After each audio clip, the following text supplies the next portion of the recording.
Hello, my little champions. Class 4th. This is your lesson 8th, skipping shoes. In this video, you will come to know story with question answers. So, बेटा इस video में मैं आपको story बताऊंगी as well as आपको question answers भी same video में मिलने वाले हैं इसी लेसन के. So let's begin the story.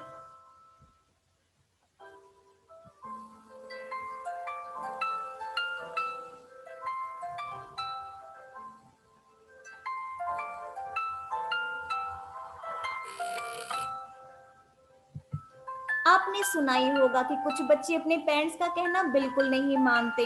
तो यहाँ पे भी जो स्टोरी है आपकी एक ऐसी ही गर्ल की है जो अपने पेरेंट्स का कहना बिल्कुल भी नहीं मानती, जो बहुत नॉटी है. लेकिन जब उसको न्यू पेयर ऑफ शूज मिलते हैं तो वो शूज मिलते ही उसकी लाइफ में बहुत सारे चेंजेस आते हैं. और वो क्या चेंजेस होते हैं, let's begin the story now.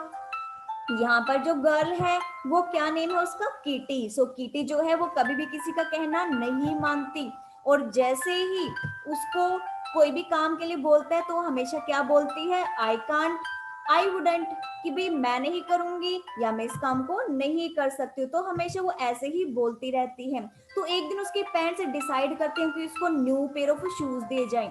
जैसे आपको दिखाया कि उसको न्यू शूज का बड़ा शौक होता है, तो उसके पेरेंट्स जो है वो सोचते हैं कि हम इसको न्यू शूज दिला देते हैं. तो जैसे वो न्यू शूज डालती है उसकी लाइफ में बहुत ज्यादा चेंजेस आते हैं. और वो चेंजेस क्या होते हैं, जैसे वो शूज डालती है उसकी मदर उसको बोलती है कि जाके नीचे किचन में कुक को बुलाओ और उसको बोलो कि डिनर में क्या पकाना है.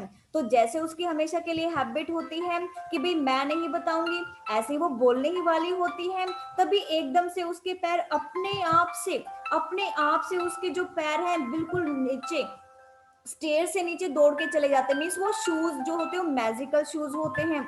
और इन मैजिकल शूज की वजह से उसके जो पैर है वो अपने आप ही जो भी कोई काम बोलते हैं उसी की तरफ वो दौड़ने लगते हैं. तो ये गर्ल इतनी ज्यादा सरप्राइज होती है कि उसके लेग्स अपने आप से वर्क करने लगते हैं और वो किचन में नीचे चली जाती है. अब जब वो नीचे चली ही जाती है तो वो कुक को इन्फॉर्म कर देती है कि खाने में क्या बनाना है.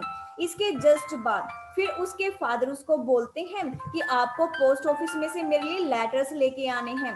तो ऐसा सुनते ही वो हमेशा की तरह फिर से बोलने लगती है कि नहीं मैं नहीं लेके आऊंगी. लेकिन जैसे वो बोलती है उसके बोलने से पहले ही उसके जो शूज हैं वो फिर से कहाँ पे चलने लगते हैं, पोस्ट ऑफिस की तरफ बढ़ने लगते हैं. और पोस्ट ऑफिस में से वो लेटर लेकर के वापस आ रही होती है. जैसे वो पोस्ट ऑफिस में से लेटर लेके वापस आती है वैसे ही वो क्या देखती है कि एक ब्रिज था. और ब्रिज के पास क्या था, उसके पास ब्रिज के नीचे एक बोट थी. और उस बोट को देखने के लिए वो वहां पर रुकना चाहती है, लेकिन जो उसके शूज हैं वो उसको वहां पर नहीं रुकने देते और जल्दी से उसको घर की तरफ ले आती है. जैसे वो घर पे आती है तो उसकी मदर उसको बोलती है, उसकी मदर उसको क्या बोलती है कि अब तुम्हारा जो है ये टाइम स्कूल में जाने का हो गया, तो चलो स्कूल में जाना है. ठीक है, ऐसा बोलते ही फिर से उसके शूज जो है वो स्कूल की तरफ दौड़ने लगते हैं. जबकि वो रास्ते में सोचते हैं कि नहीं, घर जाते ही मैं सबसे पहले इन शूज को उतारूंगी क्योंकि इन शूज की वजह से बहुत ज्यादा गड़बड़ हो रही है, उसको सबका कहना मानना पड़ रहा है. तो जैसे वो डिसाइड करती कि नहीं मैं शूज उतारूंगी, लेकिन शूज उतारने से पहले ही उसके जो पैर हैं वो कहाँ पे, स्कूल की तरफ अपने आप से बढ़ने लगते हैं. इसके बाद जैसे वो स्कूल में जाते हैं, स्कूल में जाते ही क्या होता है कि किटी बहुत ज्यादा गुस्से में होती है. क्यों गुस्सा आता है उसको, क्योंकि जैसे ही वो स्कूल में जाती है उसके जो फ्रेंड्स होते हैं वो उसको इरिटेट करने लगते हैं. वो उसको क्यों इरिटेट करते हैं, क्योंकि उसने अपना एक छोटा सा घर बनाया होता है और उस घर को जो है उसकी फ्रेंड डोली जो है वो नॉक डाउन मीन्स उसको नीचे गिरा देती है. लेकिन इन चीजों को देख करके उसको बहुत ज्यादा परेशानी होती है कि उसकी फ्रेंड ने उसके साथ ऐसा क्यों किया. लेकिन अब उसके पास कोई भी उसका सोल्यूशन नहीं होता, तो वो क्या करती है, वो सोचती है कि चलो मैं तुम्हें माफ कर देती हूँ. उसके बाद जैसे उसको माफ करती है तो कुछ चिल्ड्रन यहाँ पर खेल रहे होते हैं स्कूल में और उनकी जो बॉल है वो कहीं पे गुम हो जाती है. जैसे उनकी बॉल गुम होती है तो कहते हैं कि मैं आपकी हेल्प कर सकती हूँ इस बॉल को लेने के लिए. तो जैसे वो उनकी हेल्प करने के लिए आगे बढ़ती है, एकदम से उसके जो शूज हैं वो हवा में ऊपर की तरफ उड़ जाते हैं और वो एकदम से जंप करके उनकी जो बॉल वो उनको उठा करके दे देती हैं। तो ऐसे देख करके सारे बच्चे स्कूल के बहुत ज्यादा सरप्राइज होते हैं। वो सोचते हैं कि अरे ये ऐसे कैसे हो गया, क्योंकि इतना जंप करके तो पहले कभी भी कोई भी नहीं ऊपर जाता था। तो उन बच्चों ने पहले अपने ऊपर ट्राई किया कि हम भी देखते हैं कि शायद हम भी ऊपर जंप कर सकें, लेकिन उनमें से कोई भी जंप नहीं कर सका और ना ही वो हवा में ऐसे उड़ सके। तो ऐसा देख करके सारे बच्चे बहुत ज्यादा सरप्राइज होते हैं और सोचते हैं कि अरे वाह, ये तो बहुत अच्छा है जो ये इतने अच्छे से हमारे काम को कर रही है। तो ऐसा देख करके ये जो किटी होती है वो डांस करने लगती है, वो बहुत ज्यादा खुश हो जाती है कि वो देखो कितना अच्छा काम कर रही है। इसके बाद जैसे ही वो स्कूल से घर जाते हैं, अब स्कूल से जाने से पहले सभी बच्चे पूरी कोशिश करते हैं कि वो भी उसकी तरह जंप करें, लेकिन कोई भी ऐसा नहीं कर पाता। जब तक बेल बजती है स्कूल की, सारे बच्चे ट्राई करते हैं, लेकिन कोई भी उसकी तरह, कोई भी उसकी कॉपी नहीं कर पाता। तो स्कूल से घर पे बिल्कुल नाचते हुए आते हैं, उसको बहुत एंजॉय होते कि अरे देखो आज मैंने हेल्प की और मुझे कितना अच्छा लग रहा है। तो किटी जो है जैसे घर पहुंचती है, उसकी सिस्टर उसको बोलती है क्या लेके आने के लिए, स्ट्रॉबेरी लेके आने के लिए लंच के लिए।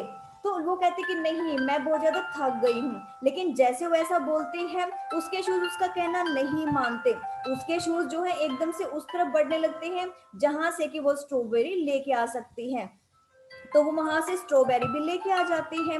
अब ये जो किटी होती है वो सोचती है कि अरे जब भी मैं कुछ भी काम करती हूँ किस लिए मना करती हूँ, लेकिन फिर से मुझे वो काम करना पड़ता है। तो उसकी मदर फिर से बोलती कि ये तुम्हारे लिए बहुत अच्छा है कि अगर तुम काम करती रहोगी। तो उसकी मदर उसको कहती है कि तुम्हें कुछ बंडल्स लेके आने हैं कुछ लोगों के लिए।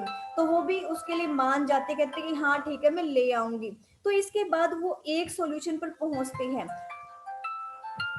अब जो किटी होती है वो सोचती है कि जब भी मैं कोई अच्छा काम करती हूँ इट मीन्स ये शूज मेरा साथ देते हैं, लेकिन जब भी मैं कोई बुरा काम करती हूँ तो ये मुझे रोक देते हैं। तो ये सारी चीजें देख करके उसको एक बात समझ आती है कि यस ये जो शूज है वो हमेशा अच्छे काम में मेरा साथ देते हैं।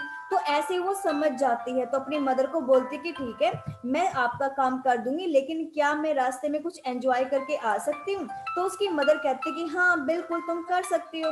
तो ऐसा करते ही बेशक उसने अपने शूज अब उतार दिए थे, लेकिन शूज उतारने के बाद भी उसको इतना खुशी होती, उतनी इतनी खुशी होती है कि वो सबका कहना मानती है और वो अब बिना शूज के भी सारे कामों के लिए हाँ करने लगती है।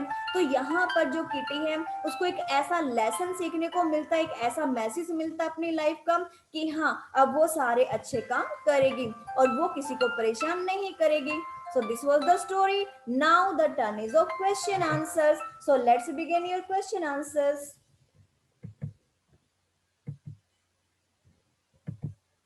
Yes, the question answers. The very first question is suppose you find a magic ring. अब आप suppose कीजिए कि आपको एक मैजिक रिंग मिलती है।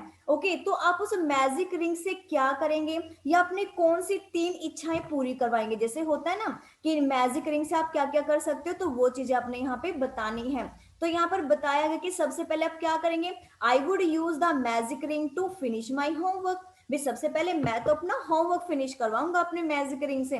दूसरा मैं बड़ी सारी स्वीट्स मंगवाऊंगा और थर्ड मैं अच्छी अच्छी फैंसी ड्रेसेस मंगवाऊंगा। तो जो भी आपकी विशेष हैं वो आप यहाँ पर लिख सकते हैं। नेक्स्ट क्वेश्चन आता है आपका ये वाला कॉम्प्रिहेंशन का कि आपने नंबरिंग जो है वो ऑर्डर में लगानी है कि कौन सा नंबर पहले आएगा और कौन सा बाद में आएगा। मीन्स लाइन जो है स्टोरी के अकॉर्डिंग पहले कौन सी आएगी, Kitty ran and told the cook to make a pie of for dinner. सबसे पहले वो डिनर के लिए बोलती है, सेकंड फिर वो पोस्ट ऑफिस में लेटर लेने के लिए जाते हैं और थर्ड फिर वो स्कूल के लिए जाती है। फोर्थ इसके बाद फिर वो जो है वो एयर में ऊपर हवा में उड़ने लगती है। और फिफ्थ वन में वो यहाँ पर क्या करती है, वो डांस करने लगती है, लेकिन कोई भी जो है वो उसको कॉपी नहीं कर पाता है। और सिक्स्थ वन जो किटी है वो क्या करते हैं, स्ट्रॉबेरीज लंच के लिए लेके जाने लगती है। और सेवेंथ जो लास्ट आपकी लाइन आएगी कि किटी को जो है वो बंडल्स लेके आने पड़ते हैं लोगों से, लोगों के लिए। So this is the sequence, like sequence मैंने आपकी लाइन के सामने लिख दिए, तो आप as it is a sequence लिख सकते हैं अपनी बुक के अंदर। Now the question is B. अब बी क्वेश्चन का आंसर कैसे देंगे, what was special about Kitty's new shoes. भाई किटी के न्यू शूज के बारे में सबसे स्पेशल बात कौन सी थी, किटी के जो न्यू शूज थे वर मैजिकल, वो मैजिकल शूज थे, कोई ऐसे वैसे शूज नहीं थे, वो जादुई शूज थे। एंड स्ट्रेंज थिंग्स जो उसके साथ होने लगती हैं जैसे वो उन शूज को डालती है। Next question is did she like the shoes, क्या उसको शूज पसंद आते हैं? वाई और वाई नॉट, क्यों नहीं आते? भाई बिगनिंग में तो देखो उसको बिल्कुल भी पसंद नहीं आते उसके नए शूज, क्यों? क्योंकि she had to do everybody's work, क्योंकि उसको सबका काम करना पड़ता है। बट लेटर, लेकिन बाद में उसको शूज अच्छे लगते हैं क्योंकि उनकी वजह से ही उसकी जो बैड हैबिट्स है वो चेंज हो गई थी। Next is there third question, what events did kitty do against her will? वो कौन से इवेंट्स मींस यहाँ पर टास्क वर्क, वो कौन से काम थे जो किटी को करने पड़ते हैं जो वो नहीं करना चाहते? कौन से काम थे? Kitty call the cook, Kitty को जो है वो कुक को बुलाना पड़ता है। ब्रॉट हर फादर्स लेटर, अपने फादर का लेटर लेके आना पड़ता है। And picked some strawberry unwillingly, और कुछ स्ट्रॉबेरी भी उसको लेके आनी पड़ती है जो कि वो नहीं करना चाहती। Question number 4, why were the children eight kitty's school impressed with her? Kitty के स्कूल में जो बच्चे थे उससे इम्प्रेस्ड क्यों हो जाते हैं? क्यों इम्प्रेस्ड हो जाते हैं? क्योंकि जो बच्चे हैं वो इम्प्रेस्ड होते हैं क्योंकि she was doing all good things, क्योंकि वो सारे के सारे अच्छे काम कर रही थी उनकी हेल्प करके, इसीलिए जो है वो सारे बच्चे उससे इम्प्रेस्ड हो जाते हैं, उससे बहुत खुश होते हैं। अब आता है आपका सी पार्ट, उसमें फर्स्ट क्वेश्चन गिवन है, Kitty go to the post office, Kitty office में जाओ, पोस्ट ऑफिस में जाओ और स्कूल जाने से पहले मेरे लिए लेटर्स लेके आओ। तो ये लाइन किसने कही थी? ऑब्वियसली उसके फादर ने कही थी, तो फादर सेड इट। ओके, इसका आंसर क्या होगा? फादर सेड इट, फादर ने कहा। What was kitty's reply, kitty ने क्या रिप्लाई किया था? आई कांट, कि मैं नहीं कर सकती, ठीक है। Did she get the letters, और क्या उसको लेटर्स मिले? बिल्कुल, वो लेटर वहां से लेके आई पोस्ट ऑफिस से। Second question, how could you do it, तुम इसको कैसे कर सकती हो? किसने पूछा था? ये किसने पूछा? चिल्ड्रन ने, स्कूल में बच्चों ने किससे पूछा? किटी से पूछा। अब आप यहाँ पर चिल्ड्रन टू गर्ल भी लिख सकते हो या चिल्ड्रन टू किटी भी लिख सकते हो, क्योंकि बच्चों ने ये पूछा था किससे? उस गर्ल से, किटी से पूछा था। Next, what does it refer, इस इट का मीनिंग क्या है भाई? यहाँ पर इट का मतलब यहाँ पे है कि हाईली लिफ्ट हर ओवर, कि अपने आप को काफी ऊपर उठा लेना, क्योंकि मैजिकल शूज थे तो मैजिकल शूज की वजह से वो काफी ऊपर उठ जाती है। एंड गेट द बॉल, और बॉल को भी वो जल्दी आसानी से ढूंढ के ले आती है। वट हैपन नेक्स्ट, इसके बाद क्या होता है? इसके बाद कीटी बहुत ज्यादा खुश होती है और वो डांस करती है। Next question, third one, it's delightful, it is delightful to have a quick errant girl, ये बहुत ही खुशी की बात है अगर तुम काम करने वाली गर्ल बन जाते हो, अगर तुम सबका कहना मानने वाली लड़की बन जाते हो तो ये बहुत ही अच्छी बात है। भाई ये बात किसने कही थी? ये बात ऑब्वियसली उसकी मदर ने कही थी। किसको? किटी को या फिर गर्ल को। Next, what did the speaker want the errant girl to do, अब यहाँ पर जो स्पीकर वो कौन है? मदर है। तो मदर उस गर्ल से क्या चाहती है? क्या चाहती है? She wants her to carry few bundles to some people, वो क्या चाहती है कि सबसे पहले तो वो बंडल लेके आए उन लोगों के लिए, और सेकेंडली वो चेंज करना चाहते हैं उसकी सारी बैड हैबिट्स को। Did the errant girl do what she was told to do, क्या उस गर्ल ने वो सारे काम किए जो उसको बोले गए? बिल्कुल किए, उसने सारे काम किए जो उसको बोले गए थे। Question number D, kitty never forgot, kitty कभी भी नहीं भूली वो लेसन जो उसने सीखा, मतलब उसको एक सीख मिली इन शूज को डालने के बाद, तो कभी भी नहीं भूली। तो आप क्या कह सकते हो कि क्या उसको सीख मिली, क्या मैसेज उसको मिला, क्या उसने सीखा यहाँ पे? सो डी का आंसर है Kitty was in the habit to deny, Kitty एक ऐसी आदत में थी जो हमेशा मना करती थी किसी भी काम को करने के लिए। But after getting magical shoes, लेकिन जैसे उसको मैजिकल शूज मिले, शी लर्न लेसन, उसको एक सीख मिली। उसको क्या सीख मिली? And left her bad habits, उसको एक सीख मिली और उसके बाद उसने अपनी सारी बैड हैबिट्स को छोड़ दिया। आपका ई question and the last question है यहाँ पर कि आपने क्या करना है, आपने यहाँ पे इस बॉक्स में से 6 वर्ड्स ऐसे निकालने हैं जो आपके शूज से या वॉकिंग से रिलेटेड हैं। तो वो वर्ड्स कौन कौन से हैं? जैसे ट्रॉट है, जंप है, शूज के साथ हम जंप भी करते हैं, शूज के साथ हम ट्रॉट भी करते हैं, हम स्कीपिंग भी करते हैं, हम ट्रोल भी करते हैं, जॉगिंग भी करते हैं और स्प्रिंट भी करते हैं। So these are all 6 words which are from this box.